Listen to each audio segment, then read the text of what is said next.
Every night I try to love, but your heart is made of stone. All my tears, they fall like rain, yet you leave me here alone. I give you all I have inside. You pretend it's all pretend. Your empty eyes, they break me down. Will this torment never end? Endless pain, it's all I know. Hurt me more or let me go.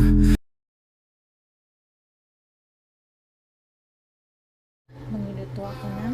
It's 3:00 ng madaling araw and nagutom ako kaya nagluto muna ako ng pansit canton. Kumulot. By the way, yung ginamit kong exhaust fan is from the restroom kasi sila yung sa kitchen.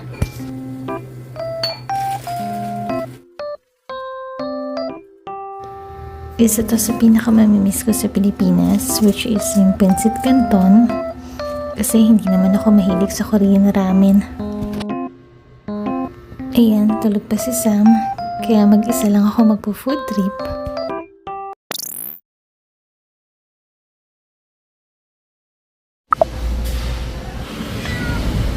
Oh, ala. This is our breakfast for today. Maja. Yung taho dito nakabay. Oh, jolly, jolly Christmas. Dito kami nakatira.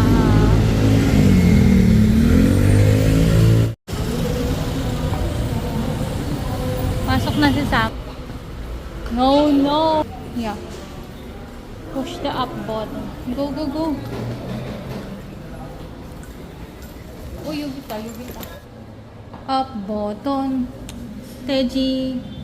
Yeah, Teji. Teji. Wash your hands, ha? That's dirty.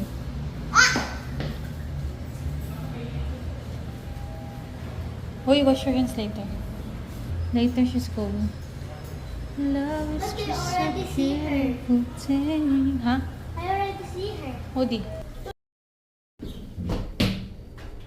Oh, Tashi, go. Oh, the summertime. Mama, this is down. Yeah, UG. Yuji? UG is down. First floor. Always remember that, okay? If you're alone. Ang almusal namin for today is nuggets ni Sam.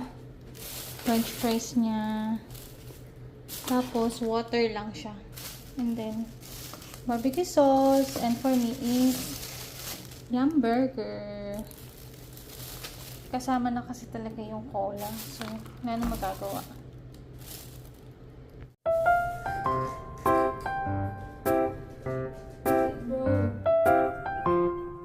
Dito na kami kumain sa sofa kasi parang mas comfy kaysa sa dining table. Naku, kung kailan talaga walang pasok sa maaga nagigising si Sam. Konti pa nga lang tulog ko kasi nagising ako kaninang 3:00 ng madaling araw. Medyo busog pa nga ako sa pansit canton kanina pero sinabayan ko na din si Sam na kumain ng breakfast. By the way, it's Monday and hindi ko pinapasok si Sam kasi parang nabitin ako sa day off ko kahapon. Breakfast in sofa.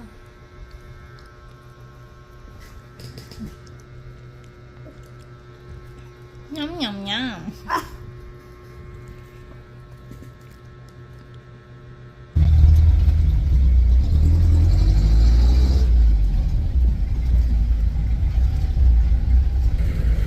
So, ayan, ihatid ko muna siya sa bahay ng mama ko kasi may work ako mamayang gabi.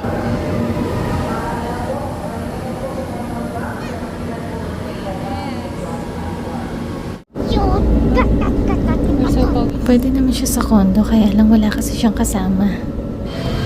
Doggy. Kati-kati, oh. Go, diba? Saris, oh. Doggy inside the mall. Ang sarap ng hangin. Okay, you did not...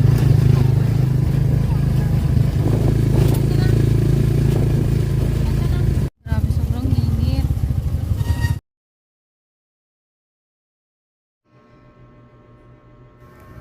After ko ihatid si Sam sa bahay ni Mama, bumalik din ako kaagad ng condo para makapag-prepare for work.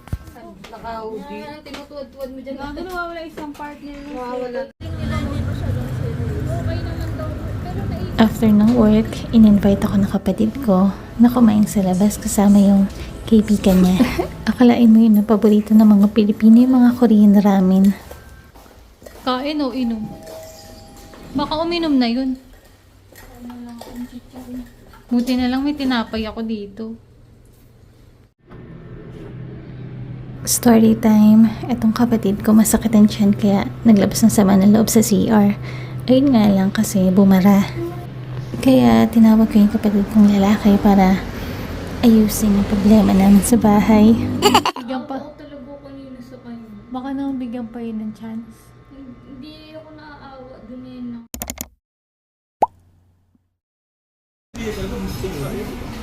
Oh, go na. Tatlo na tayo.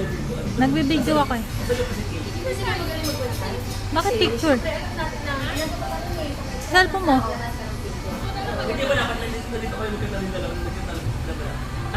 Ikaw na, dyan. So, after work, kumain kami sa labas kasi birthday ng brother ko.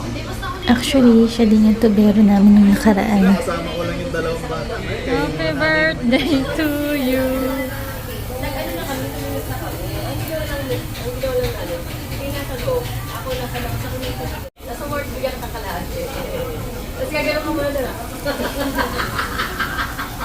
Nasuot na niya. Sa linggo na lang. Monday ko pang sa linggo. Ganda kasi ng title niya po. Wala pa kasing picture. Ang dami dito eh, no? panahon na yung bobo pa ako. Hindi ko pa alam yun. Ako tinitignan ko sa Google yung picture. Hindi pa uso yung mga Google dun eh. Wala pa nga akong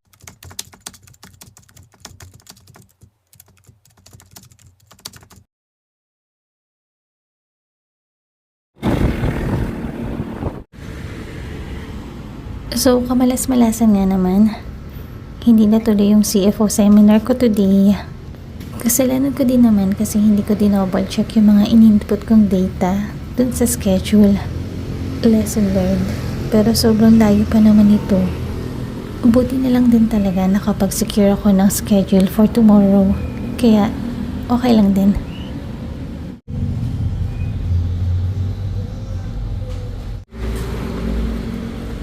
Mula CFO office, nilakad ko lang papunta ng subway. Tapos nakasalubong ko nga to si Mano. Kaya bumili na rin ako ng fresh buko, juice. Dumaan na din ako sa may Japan Center para bumili ng mga anik-anik na Sam. Sobrang payat pa nga ako galing work pero ganun talaga kailangan natin tiyagain yung papeles para makabalik na kami ng Korea.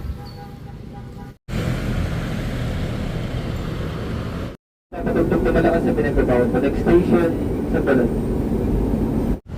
Kita nyo naman sobrang traffic. Muntik pa akong maliit kanina.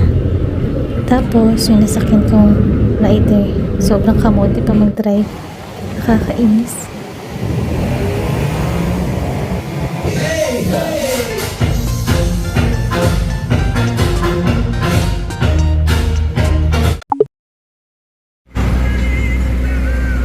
Today is another day and today nga yung pangalawang appointment ko sa may CFO. Sana this time wala nang aberya na mangyari and makapag-proceed na ako sa seminar. Ang hirap din kasing bumiyahe bukod sa malayo siya. Ang init-init pa. May joke ba? Opo. Actually, may binigay yung kapatid ko na burger kaya lang hindi ko naman nakain kasi hiningi ng homeless. Buti na lang nakabili ako ng kutsinta. Sa sobrang aga ko yata, 1 hour pa bago magsimula yung seminar. Pero mas okay na punctual, diba? Kasi naman sa late. Tumagal din ng almost 3 hours yung seminar.